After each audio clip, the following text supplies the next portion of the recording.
Jason, it's Chad. Hey, mate. Ben, well, I guess let's start with the selection stuff every week. It's probably the most pertinent. What can you tell us about guys like Bailey Williams, Shuey, Yo, Kelly, Cripps, Petrescu season? I'm not going to go into full detail. We'll wait till the team's announced this afternoon. But unfortunately, there'll be another, around 4 injuries that'll force some change. We'll probably make 5 or 6 changes. McGovern's out with the health and safety protocols, and obviously Nick's out as well, which we all know about. So on top of that, there's a couple of other little niggles that guys haven't come up with, unfortunately. And then we get some players back, and obviously Kelly and Yo and Shuey, they're all available for selection. So that's about as much as we probably need to give you guys, knowing that we have to give a little bit for the team announcement this afternoon. Yeah, just on Yo, obviously he made his comeback last week. How many minutes would he be ready for, and what have you seen from him to suggest that he potentially would be ready for AFL routine? It's a nice way of asking if Yo's playing. Look, he played a 70 odd minutes last week at Waffle, so he's ready to go. So we'll need to look at his minutes and how we transition him back into the seniors, and that won't take 1 week. That'll take several weeks. So he's in good condition. A lot different than last year, but we need to keep an eye on him as well. So he's up for selection, and if he plays, we'll give him a bit of time to get to his best. But we're expecting a good output if he plays. Like he's playing, all right. No worries, you got me. And is Govern the only one in the health and safety protocols at this stage, or do you fear that there could be 1 or 2 other guys who might be at a higher risk? Well, there's always fear, especially when we get one. One led to 12 3 weeks ago, so I think we all have to test again tomorrow at some stage, or tonight, and then we'll play. So, yep, we're ready for that. That's not new for us. Unfortunately, Petruccelli, he comes out tomorrow, and that's just too late to make him available to play. So he's been ruled out through the protocols, albeit he gets out tomorrow morning. But outside of that, it's more about health than the protocols. Thanks, Tim. I'll handball it across.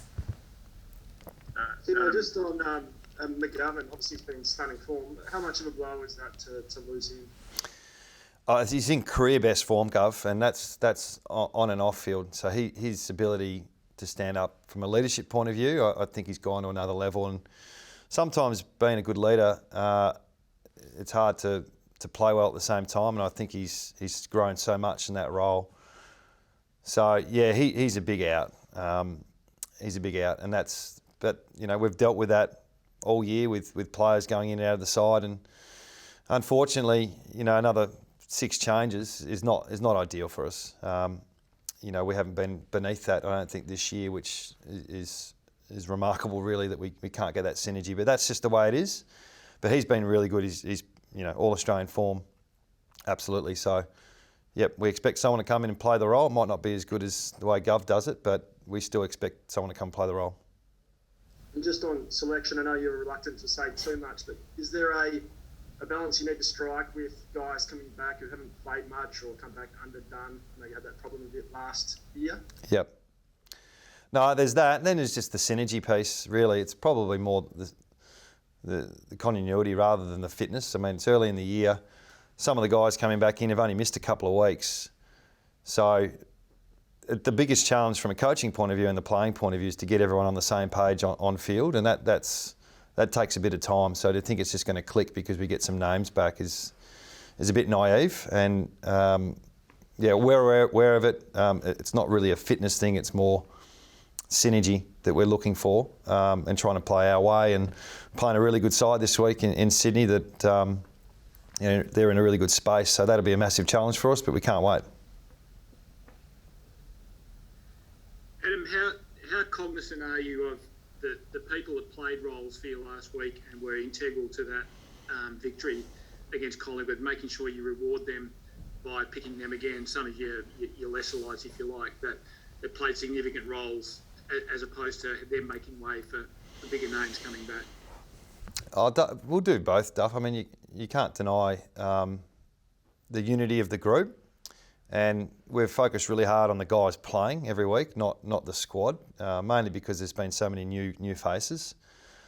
But all of them played their role last week, and some of them will miss out because we need to make way for some of our leaders and more experienced players. That's just the way football is.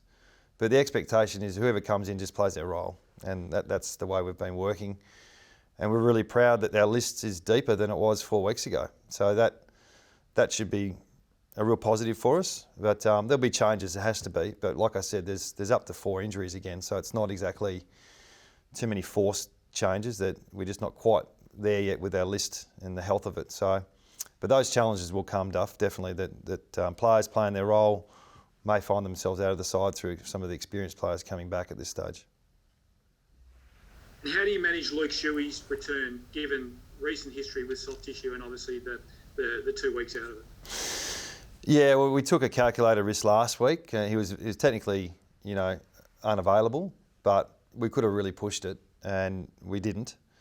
And that's due to obviously what he's going through, but also his body as well. So it hasn't been ideal, guys, coming out of COVID situation and coming off injury. It's a real challenge. It's pretty new. It's new to us as well. So, but he's had a full pre-season after his little setback. He's looking really good.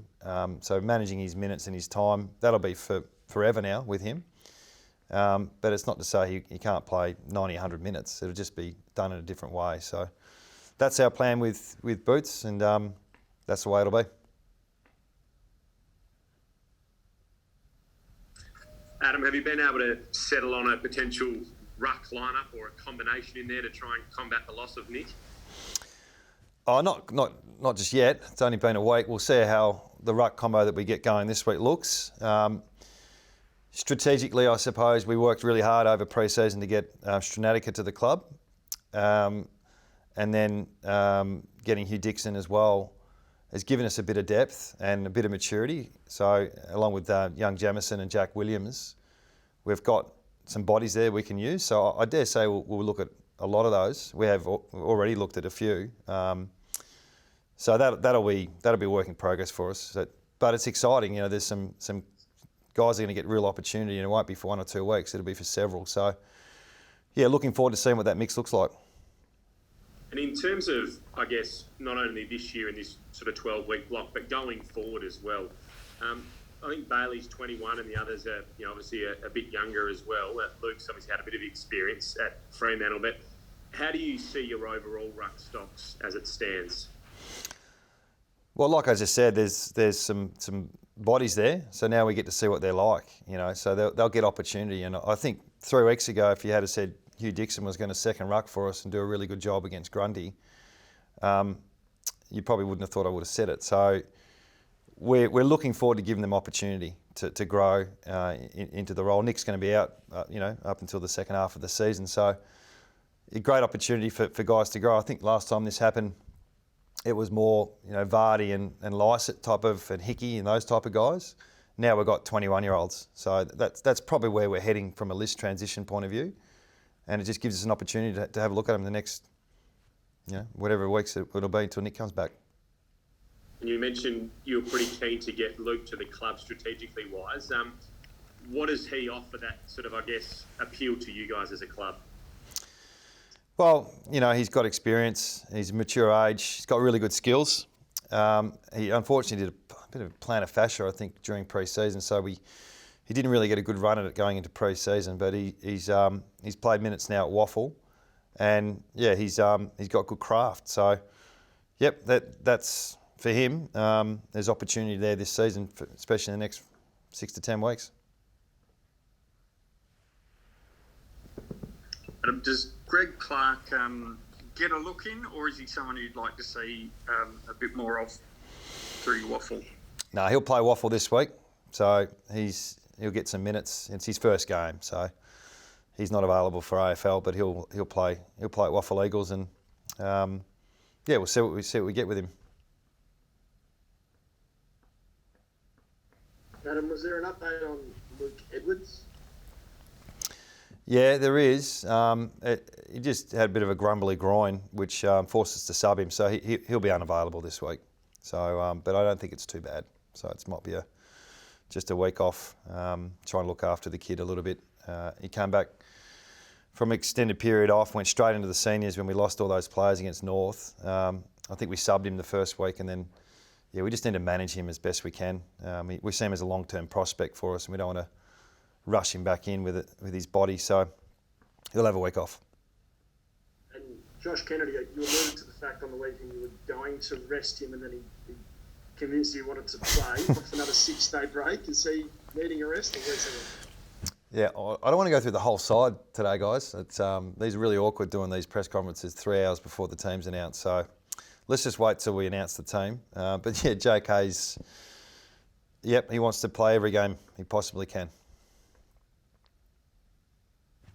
And Simo, what's it like planning for Sydney and not having to plan for Lance Franklin? Well, yeah, he's done a number on us before. I think the first game we played at Optus, he might have kicked 8. Well, he did kick 8. So, but they're more than buddy. I think we all know that now. Their reliance on him is as much as he's one of the greatest players of all time. I think their system and the way they go about it, and the kids coming through, it's a new identity for them the last 12 months, and the once probably relied on him to the point where, if you could take him out of the game, you're half a chance, but it's more than that with Sydney. They bat a lot deeper. The kids coming through have got exceptional skill and talent, and they're tough, so massive challenge for us. And for you guys, just getting the reward on the weekend, what's it been like during the week? Well, no different, really. Yeah, trying to stay like we won a game, which is great. Good reward for effort, but it means nothing if we get rolled this week. So, we try not to ride the same wave that perhaps is out there in the public. We need to keep pretty stable and balanced with what we do and predictable during the week. So all of us have tried to just get on with it, and it was really good for an hour after the game, but by the time we landed, we're in recovery mode. It's our second 6-day break in a row. We're still working on how we want to play and getting the synergy with the side. So it's definitely, we're not looking back too much. We need to look forward. Adam, just on Nick, how's he feeling? Obviously, this is a third, not as serious, but a third knee injury. How's he feeling, and what role do you see for him over the next few months while he goes through his rehab? Yeah, he's bloody resilient, Nick. I knew about it before the siren went on the weekend, and just looking at him and how he celebrated and connected with the team, it's just classic Nick, I suppose. So he always puts others in front of himself, and he did that on the weekend. So he's been resilient is the best way I can describe him, and he's helping our young rucks now with their craft and their preparation. He'll need a break. He's obviously in a brace for a while, and he might need some time away from the club, which he'll get. But he's the same with the other injuries he's had over the years. He just gets on with it and tries to stay as resilient as he can. But I'm sure he's hurting. He's significant loss, and he's been through a lot.